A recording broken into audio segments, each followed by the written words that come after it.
Do you think we have the right apparatus or the right fortitude to fight this? I mean, it seems like things keep sliding somewhat in the wrong direction. I keep telling people, like, I'm very bullish on the state of Florida. That's where I live. You're in Texas. Obviously, some good things are happening there. But the country as a whole seems very, very wounded, at least with the leadership we have right now and the agencies, etc. I think there are two problems here. One is that there are some things that can be fought on an individual basis, like here's what I can do. But there are other things, and a police state is one of them. It requires institutional coordination. The way you block a police state is you have a Supreme Court ruling that strikes down this nefarious alliance between the government and the digital platforms, often operating, by the way, through intermediaries, nonprofit groups, academics, and so on. The courts need to do that.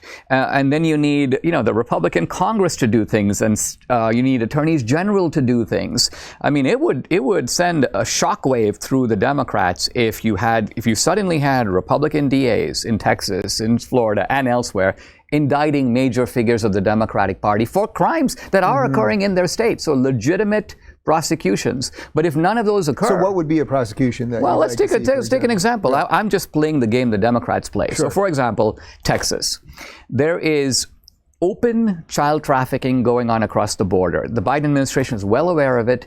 To them, it's a casualty of what they want to achieve, which is they want to bring all these people over here. They know that this empowers cartels. They know that these kids, because a lot of these adults come in with a kid. Here's a dependent child, but it's not their kid. And so the kid goes into basically a child trafficking operation because the child trafficking operations volunteer to, quote, adopt these kids. This is, by the way, all in the movie. And so the Biden administration is, yeah, that's ugly stuff, and we don't intend that, but it's an acceptable consequence of what you're doing. Well, imagine, for example, if the Texas Attorney General, and you can even do this locally, indict Mayorkas or bring an indictment for knowing participation in criminal and illegal sex trafficking and child trafficking. So it's interesting because it's one of the things that I've been bringing up on the show a lot lately, which is that the Democrats seem so negligent when it comes to the border that it can't be negligence, that it must be intentional. That's basically what you're saying. I think now we're getting into this weird spot with Rashida Tlaib where it's almost like we have an agent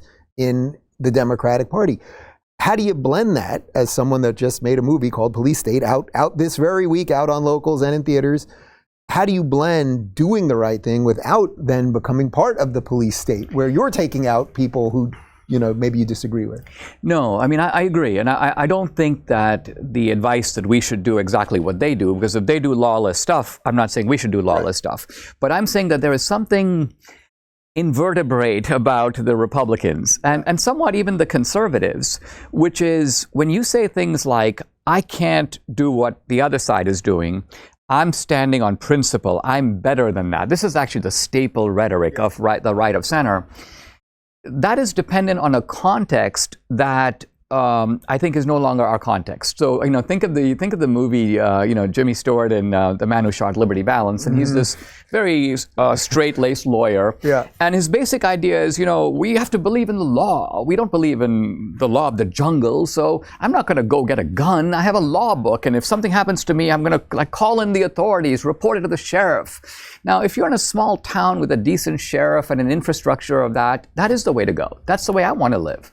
On the other hand, if you take a covered wagon and go out west, and you suddenly realize that outlaws have encircled your ranch and they've got all these long guns, and they want to burn your homestead and rape your wife, take your kids, and if you say, I'm not going to go for my rifle because, I don't want to be like them, and, I'm better than that, I'm a man of principle, I mean, you don't even know what to say to such a person because they have no appreciation of the gravity of the situation and the fact that you're in a combat zone and you need to act, at least start with the psychology of that, and then decide how you should